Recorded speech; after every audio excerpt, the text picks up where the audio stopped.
ሕዋትን ስለመማር ሕዋትን ስለማስተማር ሥጋው ደሙን ከመቀበል አስቀድሞ ሕዋት ምስጢራትን ማወቅ ለሚገባቸው ምዕመናን የምትነገር ትምህርት ይህች ናት።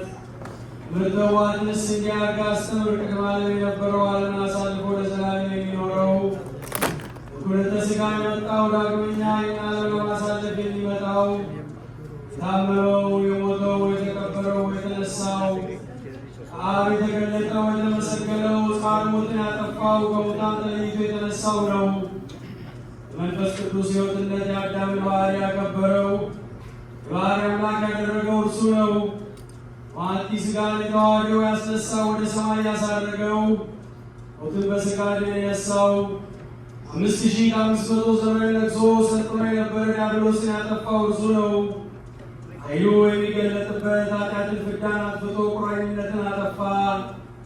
ፊቱ በጨለማ የተሸፈነ ዲያብሎስ በልደት ሥልጣን ያለው ወልደ እግዚአብሔርን ከድንግል ሥጋን ተዋህዶ ወደ ሲኦል ወርዶ ባየው ጊዜ ፈራ፣ ደነገጠ። የማይለይ ምክር እርሱ አንዲት ፈቃድ ከአባቱ ጋር ሰማያትን ፈጠረ። አባቱ ጋር ለመላእክት ዘውዳቸው ነው፣ ለመላእክት አለቆችም ኃይላቸው ነው፣ ለኃያላን ፈቃዳቸው ነው፣ ለአጋዕዝትም ርቀታቸው ነው።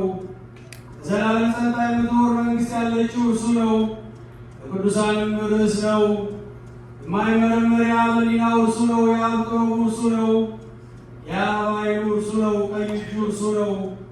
ምክሩ ሕሊናው እርሱ ነው። ቀኝ እጁ የአብ ክንዱ እርሱ ነው። የድነታችን መገኛ እርሱ እንደሆነ እናምናለን።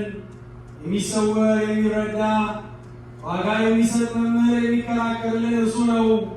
አምባ መጠጊያችን የሚቀበለን ጠባቂያችን መድኃኒታችን እርሱ ነው። በራማ ጋር መሰማሪያ የሕይወት መገኛ የሚያድንን ምግባችን መጠጣችን የሚፈርድልን እርሱ ነው። መከራ እንደተቀበለ የምናምንበት እርሱ ነው። የተወለደ ያልተፈጠረ የሞተው እርሱ ሕያው ነው። የማይለይ አብ ልጁ እርሱ ነው። ኃጢአት ሳይኖርበት ኃጢአታችንን የተሸከመ እርሱ ነው። በልዕልና ካለ ከአብ አንድነት ሳይለይ ከሰማይ የወረደው በሥጋ በተቀበለው መከራ አዳነን። ሀብተ ንጽሕ ሀብተ ሕይወት የሚሆን የሚያድነን ሥጋው ደሙን ያደለን እርሱ ነው። በማየ ጥምቀት የሚያነጻን እርሱ ነው። ለዘላለም አድሮባቸው የሚኖር ሰውን በሚፈሩት ሰዎች ልቡና አድሮ እውቀትን የሚገልጥ እርሱ ነው። ሰይጣን ከሚሄድበት ሁሉ እንድንለይ ያደረገን እርሱ ነው።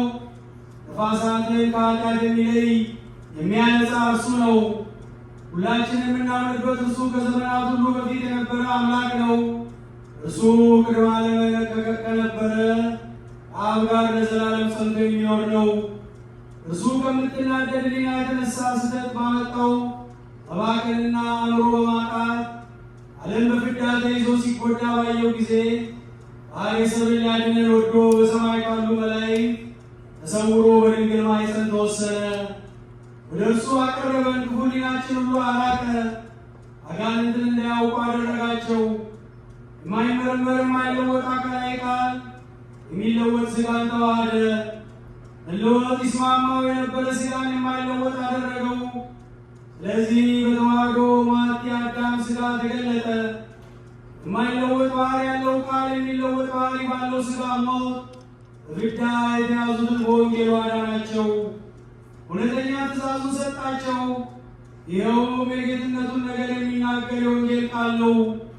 ከሰውም የሰይጣን ቁራኝነት አጠፋ። በጌታችን ሞት ሕይወትን እናገኝ ዘንድ አለማወቅ እውቀትን ገንዘብ እናደርግ ዘንድ በማታልፍ መንግሥተ ሰማያት ለመኖር ከደዋ ማጊት እንንቃ። ሰውም ቢሆን ክርስቶስ የእግዚአብሔር ልጅ ነው። ሥጋዊ ልደትን ለመወለድ የመጣ ቀዳማዊ እርሱ ለመወለድ ከአዳም የተገኘ መዋቲ ሥጋን ነሳ። ሰው የሆነው እርሱ እውነተኛ አምላክ ነው። አስቀድሞ በነቢያት የታወቀ በሐዋርያትም የተሰበከ ሰዎች ሁሉ የሚያምኑበት በእግዚአብሔር ምስክርነት የተገለጸ በመላእክትም የተመሰገነ ነው። ስለ እኛ ተሰቀለ። በመስቀሉ ድነታችን ቤዛችን ጽናችን ተደረገልን።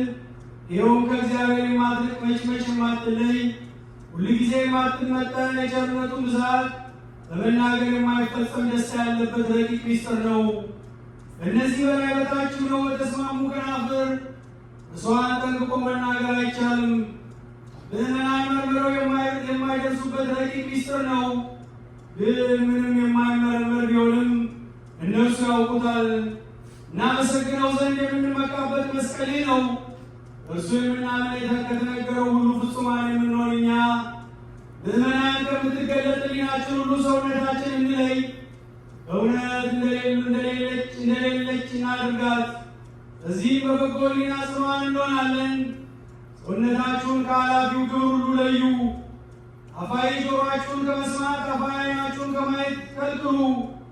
የኢየሱስ ክርስቶስን ፈቃድ ታውቁ ዘንድ የድነታችሁንም ምስጢር ታስተውሉ ዘንድ እናንተ በክርስቶስ የምትመኩ የከበራችሁ ወንዶችና ሴቶች የነፍስን ሥራ ስሩ። ሕጉን ያጸናላችሁ መንፈስ ቅዱስን ያሳደረባችሁ እናንተ ናችሁ።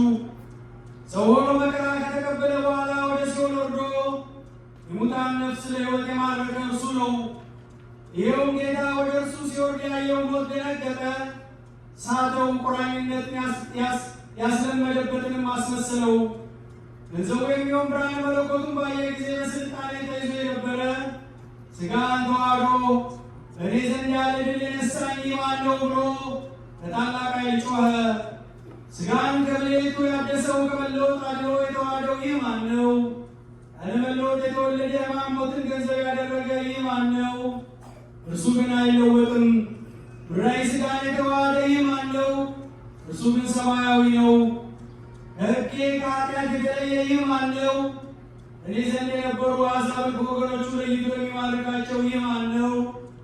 የነደሳት ኃይል ለሞት ምግብ ሆኖ የነበረ ዛሬ ግን ድል የነሳቸው ይህ ጨለማ ማን ነው? ይህ ማን ነው? ጨለማን የተበሉ መቃብር ሲሆን ይዘው ሊያስቀሩት ያልተቻላቸው ይህ ማን ነው? በዚህ እንግዳ መልክ በዚህ እንግዳ ክብር ያለ እርሱ ላደረገው የምወደውንም ስልጣን የምትከለክለኝ ይህ ማን ነው? ያለ ኃጢአት የሞተ ይህ ማን ነው? በብርሃኑ ብዛት የጨለማውን አበጋዝ ዕውር ያደረገው ይህ ማን ነው? ወገኖቹን የገዛ ዘንድ ያልተወው ተሰጥተውም የነበሩ ነፍሳትን ሁሉ ወደ ሰማይ ያወጣል እንጂ በሕማም በሞት ከሚለየው የሚለወጥ ባህሪ ጋር አንድ የሆነ እንዳልቆራኘው የሚከለክለኝ ይህ ስልጣን ምንድን ነው? ልቆራኘውስ የማይቻለኝ ይህ ማን ነው? ይኸውም የተሰቀለው ኢየሱስ ክርስቶስ ነው። በግራ የነበረው ወደ ቀኝ ያለፈበት እርሱ ነው። በሲኦልም የነበሩ ነፋሳትን በልልና ወዳለች ወደ ገነት ያወጣቸው ከበራቸው ወጥተው የነበሩትን ወደ ልጅነት የመለሳቸው እርሱ ነው።